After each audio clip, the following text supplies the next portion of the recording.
राष्ट्रपती द्रौपदी मुर्मू मोल्दोवा, उत्तर मॅसेडोनिया आणि रोमानिया या 3 देशांच्या दौऱ्यावर रवाना.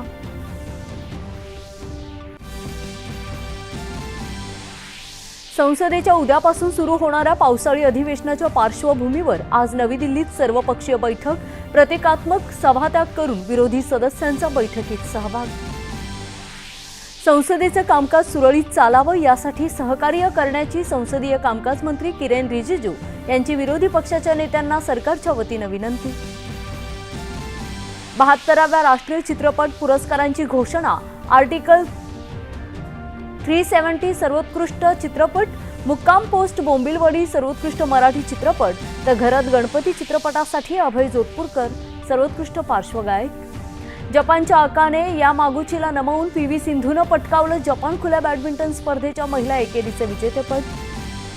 भारत आणि इंग्लंड यांच्यात आज इंग्लंडमध्ये लॉर्ड्स मैदानावर होणार तिसरा आणि निर्णायक एकदिवसीय क्रिकेट सामना. आणि फिफा विश्वचषक फुटबॉल स्पर्धेच्या विजेतेपदासाठी गतविजेता अर्जेंटिना आणि स्पेन यांच्यात आज मध्यरात्रीनंतर होणार लढत. तिसऱ्या क्रमांकाच्या लढतीत इंग्लंडची फ्रान्सवर